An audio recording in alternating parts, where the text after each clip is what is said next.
At my son's graduation ceremony, his girlfriend whispered something in his ear. Without warning, he stood up and announced to the entire auditorium that I was a failure as a father.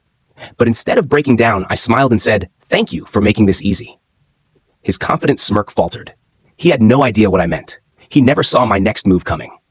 Imagine dedicating 25 years of your life to raising someone, sacrificing everything you had, only to discover they saw you as nothing more than a piggy bank with emotions.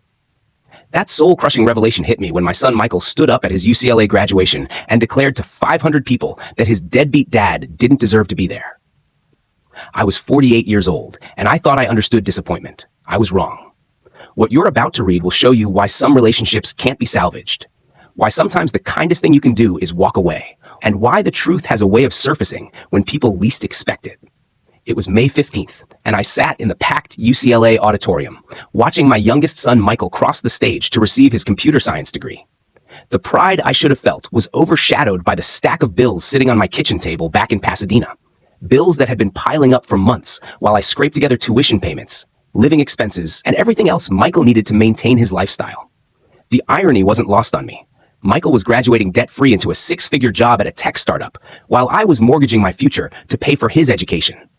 My other two children, Sarah and David, had made their positions clear when I'd asked for help covering Michael's final semester.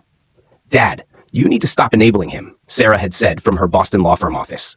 "He's 22 years old. He should be taking out his own loans." David, now a successful surgeon in Chicago, had been even more direct. "You've given him everything, and look how he treats you. When's the last time he even called to check on you?" But I'd paid anyway, liquidated my retirement account, took out a second mortgage on the house I'd lived in for 15 years. Because that's what fathers do, right? They sacrifice for their children's futures. I adjusted my tie, the same one I'd worn to Sarah's law school graduation and David's medical school ceremony. Michael had insisted I sit in the general audience rather than the family section. Apparently, his girlfriend Emma's parents had flown in from New York, and there wasn't enough room for everyone. I'd found out about Emma from Facebook. In 2 years of dating, Michael had never introduced us. After the ceremony, families gathered on the campus lawn for photos and celebrations. I watched from a distance as Michael posed with Emma's family, her father in his custom suit, her mother dripping in jewelry that probably cost more than my annual salary. When Michael finally spotted me, he waved me over with the enthusiasm of someone flagging down a taxi. "Dad, meet Emma's parents, Robert and Catherine Ashworth," he said, his voice artificially bright. "Robert owns Ashworth Industries. You know the pharmaceutical company?" I did know. Ashworth Industries was worth about $2 billion. I shook Robert's hand, noting the Rolex that could have paid my mortgage for a year. "So, you're Michael's father," Robert said, his handshake firm but brief. "What line of work are you in?" "I'm a high school history teacher," I replied. "Been at Lincoln High for 18 years. The subtle shift in Robert's expression told me everything I needed to know. I'd been categorized, filed away as unimportant. Catherine's smile became strained. "How nice," she said in a tone that suggested it was anything but nice. "Teaching is so noble." Michael laughed nervously. "Dad actually taught AP classes. He's really good at what he does." The past tense wasn't lost on me, as if my career was already over, already irrelevant to this new phase of his life, where pharmaceutical heiresses and tech money mattered more than the man who'd raised him. Emma appeared at Michael's side, her graduation cap slightly askew, champagne already on her breath, though it was only 2 p.m. She was beautiful in that effortless way that money makes possible. Perfect teeth, designer dress, the kind of confidence that comes from never worrying about bills. "Daddy," she said, linking arms with Michael, "we have news." Robert's attention sharpened. "Oh?" "Michael proposed last week," Emma announced, holding up her left hand to display a ring that caught the sunlight like a small spotlight. "We're getting married next spring." The congratulations flowed immediately. Hugs, champagne toasts, excited chatter about venues and guest lists. I stood there like a statue, watching my son celebrate the most important moment of his life with strangers, while I, the man who'd raised him alone after his mother died when he was 7, remained on the periphery. "When's the date?" Catherine asked, already pulling out her phone to start planning. "April 12th, Emma replied. "We're thinking the Beverly Hills Hotel. Daddy knows the manager." April 12th. That was my late wife's birthday. The woman who died of cancer when Michael was 7, leaving me to raise 3 children on a teacher's salary. The woman whose medical bills had bankrupted us, whose death had made me both father and mother to kids who needed everything I couldn't afford to give them. "That's wonderful," I managed to say. "Congratulations." Michael finally looked at me directly. "Thanks, Dad. We'll send you the details once we have everything figured out." Send me the details. Like I was a distant relative being invited out of obligation rather than the man who'd sat up with him through every fever, helped him with every homework assignment, driven him to every practice and game and school event for 15 years. Well, Robert said, checking his watch, we should head to the restaurant. Our reservation is at 3. They were going to dinner. All of them. Michael, Emma, her parents. A celebration of his graduation and engagement that I wasn't invited to. I watched them walk away, Michael's arm around Emma, Robert and Catherine flanking them like bodyguards protecting precious cargo. I drove home to Pasadena in my 12-year-old Honda, past the luxury cars and well-dressed families still celebrating on campus. My house felt smaller when I walked in, shabbier. The stack of bills on the kitchen table seemed to have grown while I was gone. That evening, I sat on my porch with a beer and my laptop, scrolling through Facebook photos of Michael's graduation party at some upscale restaurant in Beverly Hills. There he was, surrounded by Emma's family and friends, his face flushed with happiness and expensive wine. In every photo, he looked like he belonged in that world of privilege and possibility. My phone rang around 9 p.m. Michael's name appeared on the screen. "Hey, Dad," he said, his voice slightly slurred. "Sorry we couldn't include you at dinner. Emma's parents had this reservation for weeks, and it was just family, you know? Just family." I wasn't family anymore. "It's fine," I lied. "How was it?" "Amazing. Dad, Robert offered me a position at Ashworth Industries, Vice President of Technology Development. Can you believe it? I haven't even started my first job yet, and I'm already being offered executive positions." The enthusiasm in his voice was infectious. I should have been happy for him. Instead, I felt something cold settle in my chest. "That's great, Michael. Really great. The salary is incredible, more than I ever imagined making. Emma and I are going to look at houses in Manhattan Beach this weekend. Robert knows a realtor who specializes in waterfront properties. Manhattan Beach, where homes started at $3 million. What about your job at the startup?" I asked. "Oh, I'm going to decline that offer. This is so much better. Emma's dad says I have real potential, that he can see me taking over significant operations within a few years." Emma's dad. The man he'd known for 6 hours had more influence over his future than the father who'd sacrificed everything for his education. "Michael," I said carefully, "just make sure you're making decisions for the right reasons." "What do you mean?" "I mean, don't let other people's money make your choices for you. You've worked hard to get where you are. You don't need anyone else's help to succeed." There was a pause, and when Michael spoke again, his voice had cooled considerably. "Dad, with all due respect, you're not exactly the person I'd turn to for career advice. You've been teaching high school for 18 years. You've never made more than $60,000 a year. Emma's father built a billion-dollar company from nothing. I think he might know a little more about success than you do." The words hit like physical blows. Every sacrifice I'd made, every dollar I'd scraped together, every sleepless night worrying about his future, reduced to failure because I'd chosen a career that mattered over one that paid. "You're right," I said quietly. "What do I know?" I hung up and sat in the darkness of my porch, listening to the neighborhood settle into sleep. Somewhere in Beverly Hills, my son was probably still celebrating with his new family, the people who mattered now. And I was alone with my bills and my regrets and the slow realization that I'd raised a stranger. 3 months passed. Michael moved in with Emma to a penthouse apartment in Century City that Robert had purchased as an early wedding gift. I saw photos on social media, marble countertops, floor-to-ceiling windows, a view of the Pacific that probably cost more per month than I made teaching. My calls went unanswered. My texts received brief, polite responses. "Busy with work. Wedding planning is crazy. Talk soon." But soon never came. In August, I received a wedding invitation in the mail. Heavy cardstock, gold foil lettering, the kind of invitation that announced its expense before you even opened it. "Mr. and Mrs. Robert Ashworth request your presence at the marriage of their daughter Emma Catherine to Michael David Harrison. The Beverly Hills Hotel.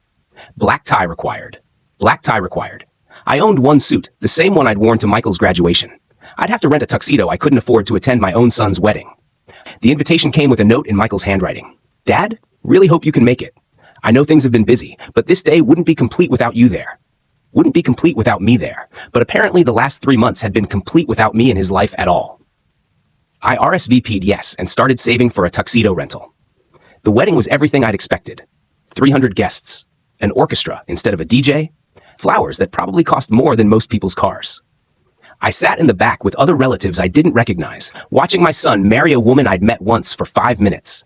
During the reception, I nursed a single whiskey and watched Michael work the room with Emma. He'd transformed into someone I didn't recognize. Polished, confident, speaking the language of money and influence like he'd been born to it. When he finally made his way to my table, it was nearly 10 p.m. "Dad, you made it!" He was drunk, his bow tie loosened, his face flushed with alcohol and attention. "Wouldn't miss it," I said. "Beautiful ceremony. Emma's mom really went all out. Did you see the ice sculpture? It's a swan.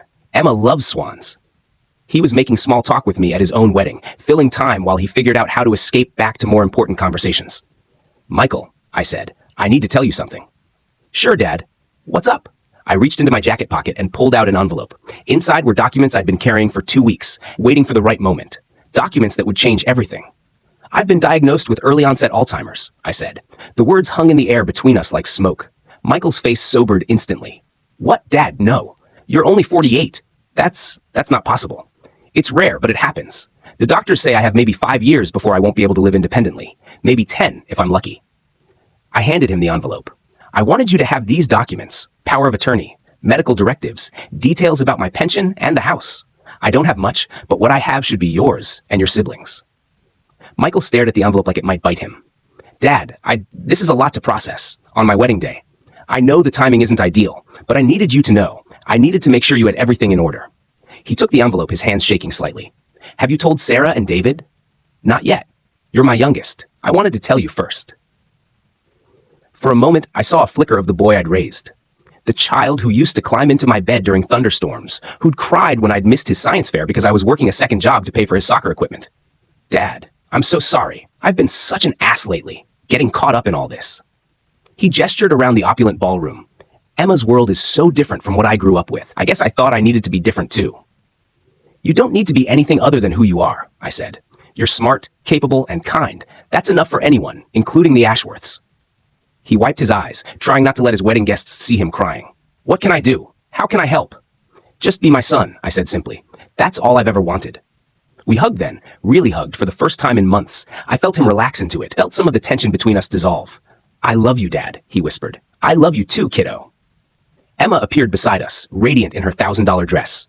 Michael, your father-in-law wants to introduce you to someone from the Times, a potential investor. Michael looked between Emma and me, torn. The old Michael would have chosen duty over opportunity. This Michael hesitated. Go, I said. We'll talk more tomorrow. He squeezed my shoulder and followed Emma toward a group of men in expensive suits. I watched him go, knowing that tomorrow's conversation would never come.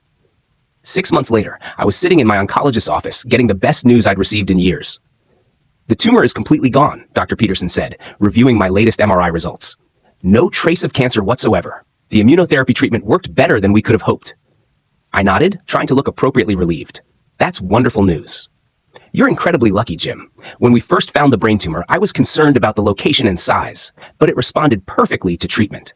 You're looking at a complete recovery. And the symptoms I was experiencing? The memory issues? The confusion? All caused by the tumor pressing on specific brain regions. As the tumor shrunk, the symptoms disappeared. You never had Alzheimer's, Jim. You had a very treatable form of brain cancer.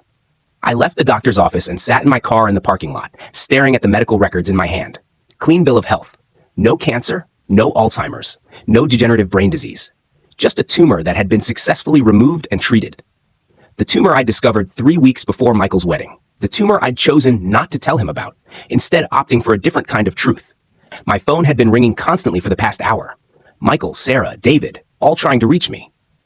Apparently, the quarterly check I'd been sending to help with Michael's student loans had bounced. The first bounced check in 3 years of payments. I listened to Michael's voicemail first. Dad, hey, the check bounced. No big deal. I know you're dealing with a lot. Just wanted to make sure everything was okay. The Alzheimer's stuff must be getting expensive. Call me back, okay? I've been meaning to call anyway. Emma and I want to have you over for dinner soon. 3 months since his wedding. 3 months of promises to call, to visit, to include me in his new life. 3 months of nothing until a check bounced. Sarah's message was more direct. Dad, David told me about the Alzheimer's diagnosis. Why didn't you tell me? And what's this about bounced checks? Are you having financial problems? We need to talk. David's message was clinical, efficient. Dad, I've been researching treatment options for early onset Alzheimer's. There are some experimental therapies available. Also, I need to know about your financial situation. If you're struggling to pay bills, we should discuss options. Call me. I deleted all the messages and drove home to my empty house. That evening, I opened my laptop and started typing. Subject, family update. Sarah, David, and Michael, I have some news to share with all of you. First, I've been cleared by my doctors. The brain tumor that was causing my symptoms has been successfully treated. I never had Alzheimer's. I'm completely healthy. Second, I won't be sending any more financial assistance to any of you. Michael, that includes your student loan payments. Sarah, that includes the money I've been sending to help with your mortgage. David, That includes the loans for your new practice that we both know you never intended to repay. Third, I've decided to retire from teaching and pursue something I've always wanted to do. I'm moving to Montana to work on a ranch. I've already accepted a position managing livestock for a friend from college who's been trying to convince me to come west for years. Finally, I want you to know that this isn't about anger or punishment. It's about honesty. For years, I've been trying to buy your love and attention with money I couldn't afford to give. I've enabled your dependence while convincing myself it was generosity. That stops now. You're all adults with good careers and bright futures. You don't need my money, and I don't need to bankrupt myself trying to stay relevant in your lives. If you want a relationship with me going forward, it will be based on genuine affection, not financial obligation. If you don't, that's okay too. Sometimes people grow apart, even families. I love you all. I always will. But I'm done being your ATM. Dad, I sent the email and closed the laptop. My phone started ringing within minutes. Michael's call came first. I let it go to voicemail. Dad, what the hell? You're not sick? You've been lying to us for months? And what's this about Montana? You can't just leave. We need to talk about this. Call me back. Sarah called next. Dad, I just got your email. I'm confused and hurt. Yes, you've helped me financially, but that doesn't mean I don't love you. The money isn't why I care about you. Please call me. We can work this out. David's message was predictably analytical. Dad, this feels like an emotional decision made during a stressful time. Let's discuss this rationally. The financial assistance you've provided has been appreciated, but it's not the foundation of our relationship. I think you're making a mistake. I turned off my phone and poured myself a scotch. 2 weeks later, my house was sold. I'd accepted a cash offer from a developer who wanted to tear it down and build something bigger. The profit would be enough to buy a small cabin in Montana and live comfortably without dipping into my pension. My children had tried various approaches during those 2 weeks. Angry phone calls demanding explanations, tearful voicemails promising to do better. Sarah had even driven down from San Francisco, showing up at my door with flowers and apologies. Dad, I know I haven't been the best daughter lately, she'd said, standing on the porch where I'd taught her to ride a bike, where I'd waited up for her after dates, where I'd hugged her goodbye before college. But that doesn't mean I don't love you. I know you love me, I'd replied, but I also know that you only call when you need money, that you only visit when it's convenient, and that you've been perfectly content to let me sacrifice my financial security for your comfort. That's not fair, isn't it? When's the last time you called just to see how I was doing? When's the last time you invited me to something that wasn't a major life event requiring a gift? When's the last time you asked about my life, my dreams, my happiness? She'd stood there in silence, unable to answer. I'm not angry, I'd continued. I'm tired. Tired of relationships that only flow one direction. Tired of being valued for what I can provide rather than who I am. She'd left in tears, but she'd left. David had tried the logical approach, showing up with spreadsheets and financial projections, proving that my retirement plan was flawed. He'd been right, technically. Montana would be less comfortable than staying in California with his help. You're making an emotional decision that will hurt your long-term security, he'd argued. Maybe, I'd agreed, but I'm also making a decision that will save my long-term sanity. Michael had been the last to visit, showing up the night before my departure with Emma in tow. They'd stood in my empty living room, surrounded by boxes and the echoes of 15 years of memories. Dad, this is crazy, Michael had said. You can't just disappear to Montana because you're upset about money. I'm not upset about money, I'd replied. I'm disappointed about priorities. What does that mean? I'd looked at Emma, beautiful and uncomfortable in her designer jeans, and anxiety. It means that you've been married for 6 months, and this is the first time your wife has been in the house where you grew up. It means that you've called me exactly 3 times since your wedding, and 2 of those calls were about bounced checks. It means that you're here now not because you miss me, but because you're worried about losing your financial safety net. Michael's face had flushed red. That's not true. Then why are you here, Michael? What brought you to my door tonight? He'd opened his mouth to answer, then closed it again. We all knew why he was there. I thought so, I'd said gently. You're good kids, all of you. But you've learned to see me as a resource rather than a person. That's partly my fault. I taught you that my love was measured in dollars and sacrifices, but I'm too old to keep playing that game. Emma had spoken for the first time. Mr. Harrison, Michael talks about you all the time. He loves you. I'm sure he does, I'd replied. But love isn't just a feeling. It's a choice you make every day. It's showing up, paying attention, making time for what matters. Michael chose to invest his time and attention in your family, your world, your priorities. I don't blame him for that, but I won't pretend it doesn't hurt. I'd hugged my youngest son goodbye, knowing it might be the last time I saw him. He'd felt smaller in my arms than I remembered, more fragile. I love you, kiddo, I'd whispered. I always will, but I need to find out who I am when I'm not trying to be what you need me to be. The drive to Montana took 3 days. I stopped in small towns where nobody knew my name, ate at diners where the coffee was strong and the conversations were simple. For the first time in years, I felt free. Marcus had been my roommate in college, back when we'd both planned to be teachers who would change the world. He'd chosen ranching instead, building a successful cattle operation in the mountains outside Missoula. For 25 years, he'd been telling me I should come work for him. "You're wasted in that classroom, Jim," he'd always said. "Come help me raise cattle and grow old disgracefully." His ranch was everything he'd promised. 3,000 acres of rolling pasture and mountain views, work that was hard and honest and rewarding in ways that had nothing to do with standardized test scores or administrative bureaucracy. I bought a small cabin on his property, 2 bedrooms and a kitchen that was bigger than necessary for a man living alone. The silence took some getting used to. No traffic, no neighbors arguing through thin walls, no constant buzz of urban life. Just wind through the pines and cattle lowing in the distance. My phone service was spotty, which suited me fine. The few calls that made it through were from my children, their messages growing increasingly desperate as weeks turned into months. Michael had gotten a promotion at Ashworth Industries, according to his voicemails. He and Emma were looking at bigger houses. Sarah had made partner at her law firm. David's practice was expanding. Good news they wanted to share, they said. Stories they wanted to tell their father. But the stories all sounded the same. Achievements measured in dollars and status, success defined by external validation. The children I'd raised to be kind and thoughtful had become adults who confused accomplishment with worth. I listened to their messages but didn't return the calls. What was there to say? That I was proud of their success but disappointed in their character? That I loved them but didn't like who they'd become? That I missed the children they'd been but couldn't connect with the adults they were? Winter in Montana was brutal and beautiful. Snow that fell for days, temperatures that made my bones ache, winds that howled like living things, but also sunrises that painted the mountains gold, nights so clear you could see the Milky Way, silence so complete it felt like prayer. I learned to read the weather, to anticipate what the cattle needed, to fix things that broke rather than replacing them. My hands grew rough and capable. My body grew strong from physical work. My mind grew quiet in ways it hadn't since I was young. Marcus's ranch foreman, a weathered man named Pete, who'd been working cattle for 40 years, taught me everything I needed to know. "Cattle are honest," he said one morning as we checked fences in the pre-dawn darkness. "They don't pretend to need you when they want something. They don't promise affection they can't deliver. They just need good grass, clean water, and protection from predators. Simple as that." I thought about that a lot during the long winter evenings. How much simpler life was when relationships were based on genuine need rather than manufactured obligation. The cattle needed me to provide feed and shelter. I needed them to give my work meaning.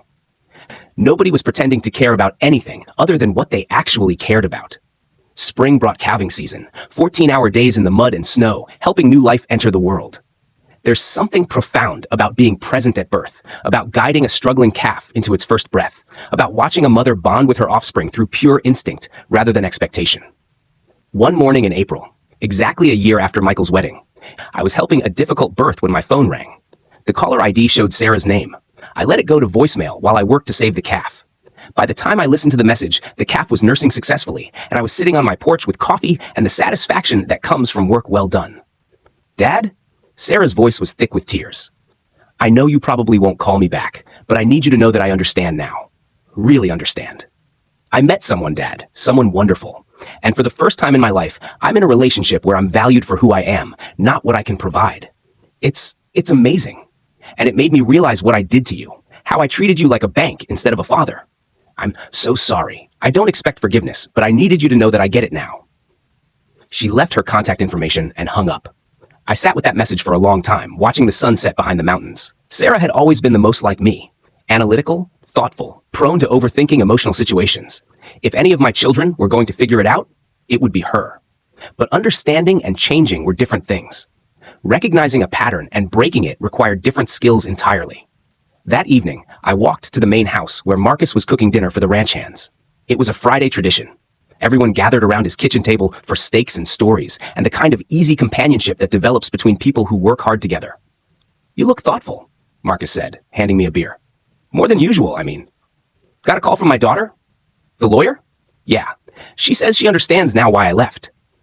Marcus nodded, not pushing for details. He'd been listening to my story in pieces over the months, never judging, never offering advice unless asked. "Do you believe her?"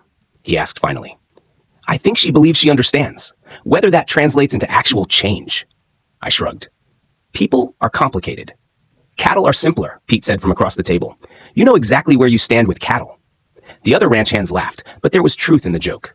In the year I'd been in Montana, I'd learned more about honest relationships from livestock than I'd understood in 25 years of parenting. You miss them, Marcus said. It wasn't a question. I miss who they used to be. Or maybe I miss who I thought they were. That's the hardest part of being a parent, said Alina, Marcus's bookkeeper and the only other parent at the table. Realizing that the children you raised exist more in your memory than in reality. Alina had raised 4 kids as a single mother, working multiple jobs to keep them fed and clothed. 3 of them had moved away and rarely called. The 4th lived nearby, but only visited when he needed money for his latest get-rich-quick scheme.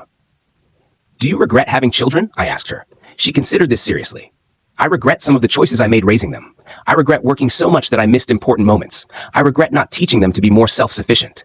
But I don't regret loving them, even when that love wasn't returned the way I hoped. That night, I called Sarah back. Dad? Her voice was shocked, hopeful. You called me back. I got your message, I said. Tell me about him. For the next hour, she told me about David, not my David, another David, who worked as a park ranger and wrote poetry in his spare time, who was more interested in Sarah's thoughts than her salary, who challenged her intellectually without trying to control her financially. He makes me want to be better, she said, more authentic, less focused on external validation. That sounds wonderful, sweetheart.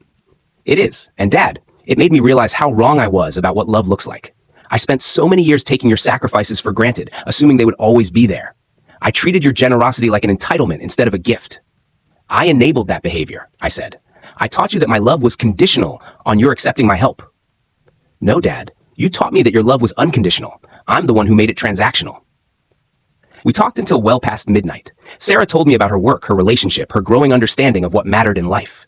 I told her about the ranch, the mountains, the simple satisfaction of physical work. Do you think you'll ever come back to California? She asked. I don't know. This feels like home now. Would you be open to visitors? I'd love to see where you're living. Maybe meet Marcus and the others you've told me about. I looked out my cabin window at the stars scattered across the Montana sky like spilled diamonds. I'd like that. Really? Really? But Sarah, yes? If you come, it's just to visit, not to fix things or change my mind about anything. I'm happy here, genuinely happy in a way I haven't been in years. I understand. I'm not trying to talk you into coming back. I miss my dad, the real you, not the ATM version. 3 weeks later, Sarah flew into Missoula and drove the winding mountain roads to the ranch. I met her at the gate, watching her navigate the dirt road in her rental car, trying to see the property through her eyes. She climbed out of the car looking every inch the successful city lawyer, designer jeans, expensive boots, sunglasses that probably cost more than most people's weekly salary. But when she hugged me, I felt something different. A relaxation in her posture, a genuine warmth that reminded me of the little girl who used to help me grade papers at the kitchen table. Dad, this place is incredible, she said, looking around at the pastures and mountains. The pictures didn't do it justice. I gave her the full tour. The cattle operations, the main house, my cabin, the workshop where I'd been learning to build furniture in my spare time. She asked intelligent questions, admired the work we were doing, and seemed genuinely interested in understanding my new life. Marcus invited her to stay for dinner, and she fit in better than I'd expected. She listened to Pete's stories about cattle drives, laughed at Alina's jokes about ranch politics, and asked thoughtful questions about sustainable farming practices. Your daughter's a keeper, Marcus told me later, while Sarah and Alina discussed environmental law by the fire. Smart as a whip, but not condescending about it. She's always been the smartest of my kids, I said. Sometimes I worried that would work against her happiness. Intelligence is only a problem if you use it to overthink everything, Elena said, glancing at Sarah. She seems to have figured out how to be smart without being neurotic about it. We sat around the fire until late, Sarah telling stories about her work defending environmental cases, Elena sharing tales from her years managing ranch finances, Marcus recounting the history of the property and the families who'd worked it over generations. When we finally said goodnight, Sarah walked with me back to my cabin. I can see why you love it here, she said. There's something peaceful about this place, like time moves differently. It does. Everything slows down when you're not constantly worried about money or expectations or maintaining relationships that drain more than they give. We sat on my porch steps, looking up at the star-filled sky. The silence between us was comfortable for the first time in years. Dad, I want you to know that I'm not here to convince you to come back, Sarah said finally. I'm here because I missed you, really missed you, not your financial support or your willingness to solve my problems.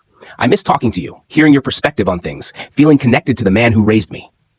What changed? I asked. Really, what made you see things differently? She was quiet for a long moment, considering her answer carefully. David, my David, asked me to tell him about my family. And when I started talking about you, I realized that every story I told was about what you did for us, not who you were as a person. I could describe your sacrifices in detail, but I couldn't tell him what you dreamed about, what made you laugh, what you were passionate about besides your children. That hit harder than I'd expected. I'm not sure I know the answers to those questions anymore either. That's what scares me most, she said, her voice breaking slightly. That we took so much from you that you forgot who you were underneath all that giving.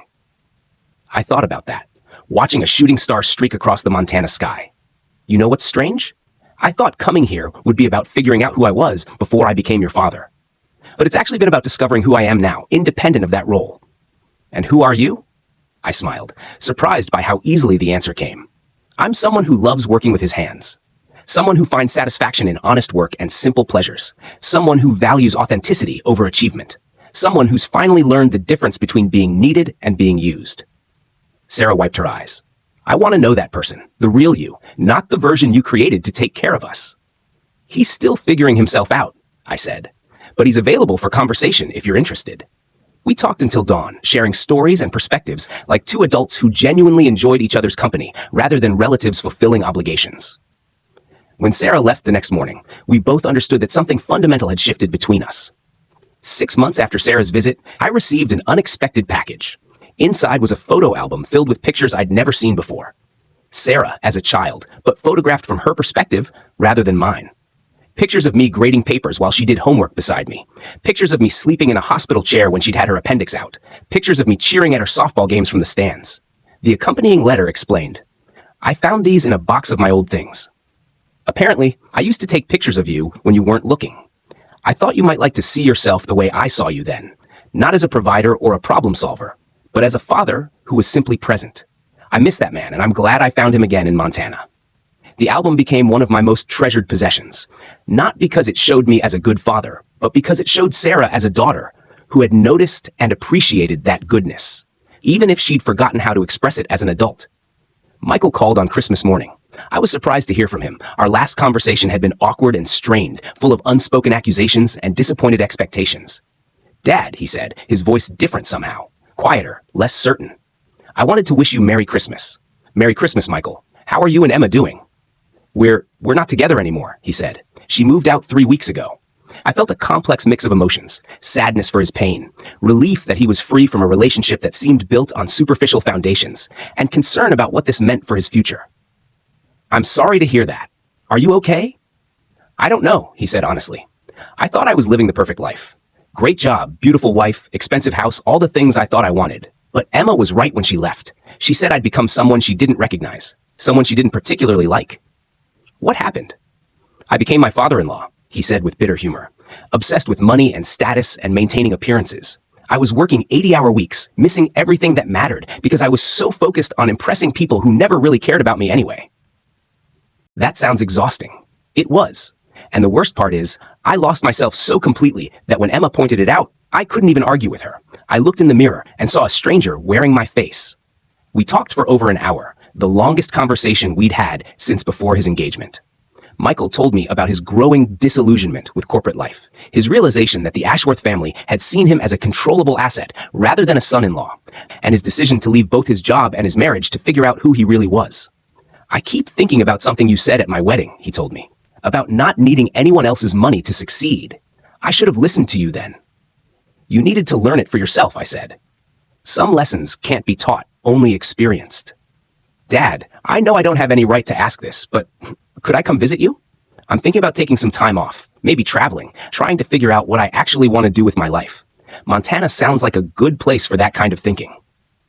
I looked out my cabin window at the snow-covered mountains, thinking about the conversation I'd had with Sarah 6 months earlier. Michael, you can visit anytime you want. But if you come, it needs to be because you want to spend time with your father, not because you're looking for someone to fix your problems. I know. I miss you, Dad. I miss talking to someone who knew me before I became this person I don't like very much. Then come. There's plenty of room here, and Marcus always needs extra hands during calving season. Michael arrived in February, driving a beat-up pickup truck he'd bought to replace the luxury car that had come with his corporate job. He looked different, thinner, less polished, wearing jeans and boots instead of designer suits.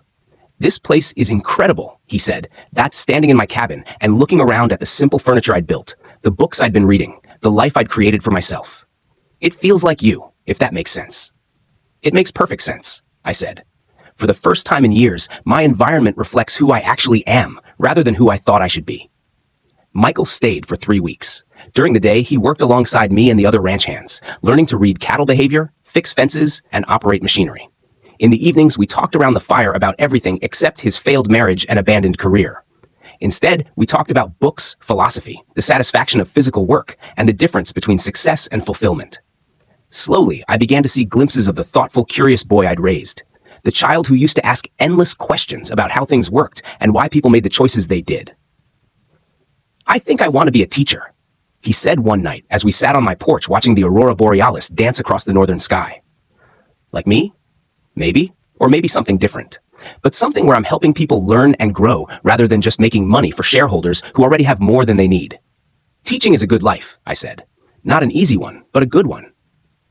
"Were you happy teaching? Before all the stress with us kids and the financial pressure?"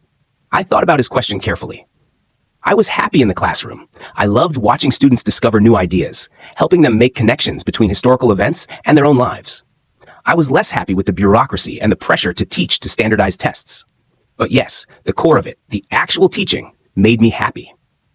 "I keep thinking about that," Michael said, "about finding work that makes you happy at its core, regardless of the external pressures."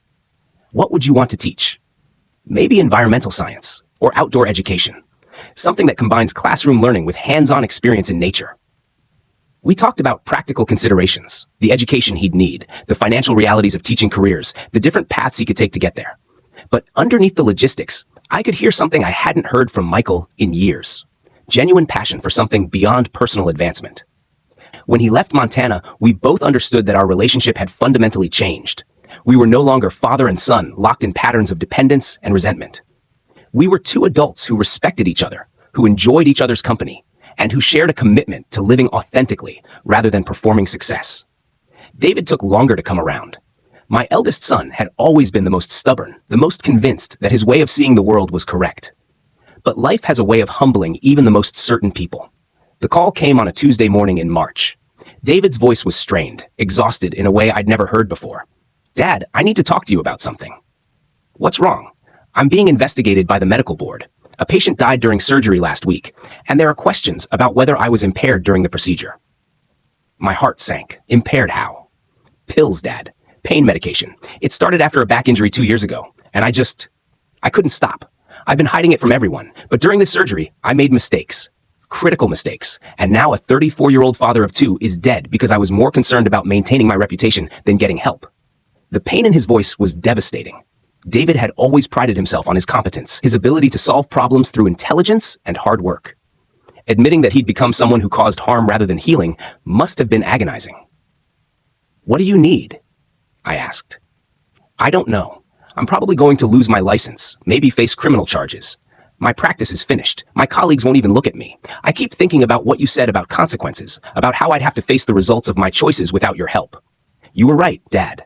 I just never thought it would be like this. David, addiction's a disease, not a moral failing. Yes, you made choices that led to harm, and yes, you'll have to face the consequences of those choices. But that doesn't mean you have to face them alone." "I don't deserve help," he said, his voice breaking. "I've been such an ass to you, so arrogant and dismissive. And now I'm calling because I'm desperate, which just proves your point about our relationship being transactional. David, listen to me. You're calling because you're in pain and you need support. That's what family should be for.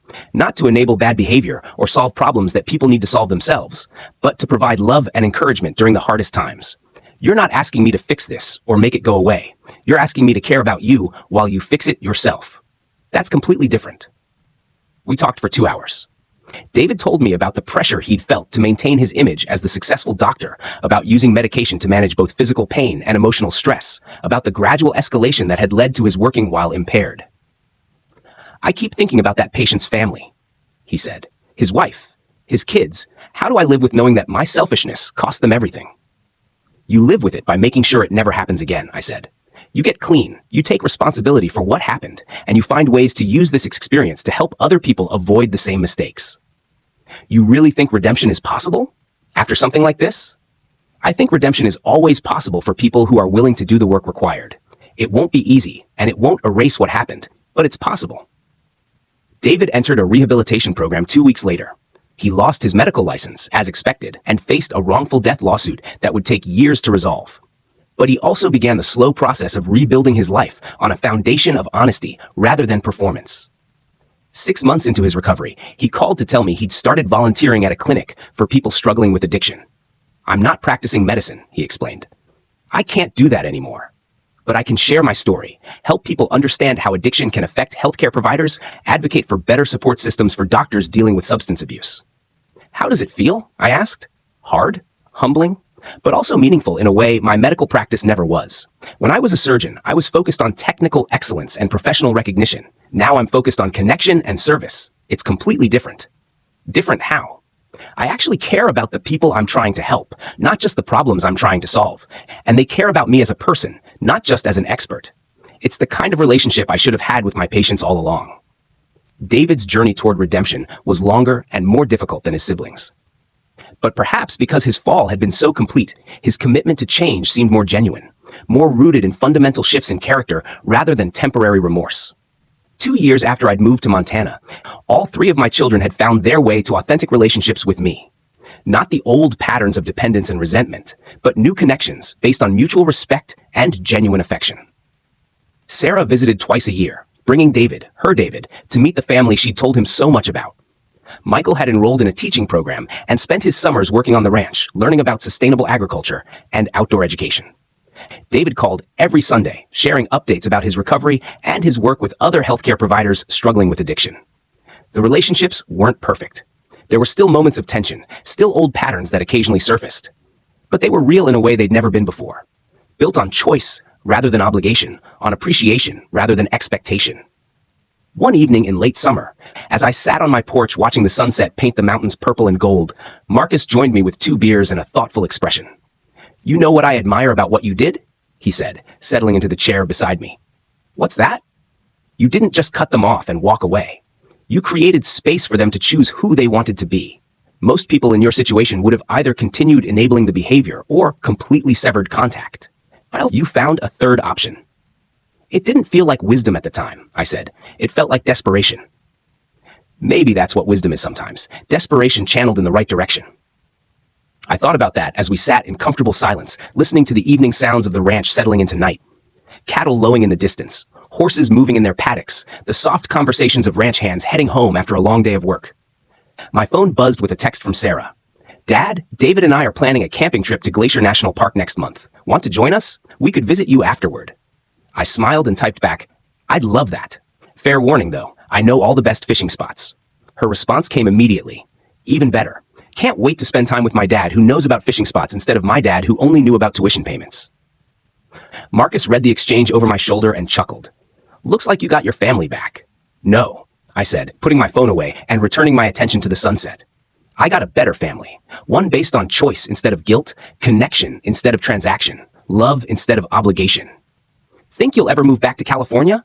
I considered the question, looking out over the land that had become home, thinking about the life I'd built here and the person I'd become in the process. "I don't think so," I said finally. "California was where I learned to be a father. Montana is where I learned to be myself. My kids are welcome here anytime they want to visit, but this is where I belong now." "Good," Marcus said, raising his beer in a toast, "because I've gotten used to having a partner who actually knows the difference between a bull and a steer." We laughed and drank our beers and watched the first stars appear in the darkening sky. Somewhere in California, my children were living their lives. Sarah building a law practice focused on environmental justice, Michael studying to become a teacher, David working to rebuild trust with the medical community through his advocacy work. They were all finding their own versions of authentic success, measured not by external validation, but by internal satisfaction, not by what they could acquire, but by what they could contribute. And I was here in Montana, surrounded by mountains and cattle and people who valued honesty over performance, doing work that mattered in ways that had nothing to do with salary or status or social media recognition. For the first time in my adult life, I was living for myself rather than through others. I was choosing my own priorities rather than inheriting them from people who saw me as a resource. I was building relationships based on mutual respect rather than unequal exchange. It had taken me 48 years to learn that love without boundaries isn't love at all. It's exploitation disguised as devotion. That family built on guilt and obligation will eventually collapse under the weight of resentment. That sometimes the most loving thing you can do is step back and let people face the consequences of their choices. But I'd learned something else too. That it's never too late to start over. That second chances aren't just for the young. That families can be rebuilt on better foundations if everyone involved is willing to do the work required. As I sat on my porch in the Montana darkness, surrounded by the sounds of an honest life honestly lived, I felt something I hadn't experienced in decades: complete peace with my choices. My children had learned to value relationships over transactions. I had learned to value myself enough to demand better treatment. We had all learned that love expressed through authentic connection was infinitely more satisfying than love expressed through financial obligation. The stars wheeled overhead, and I was finally completely home.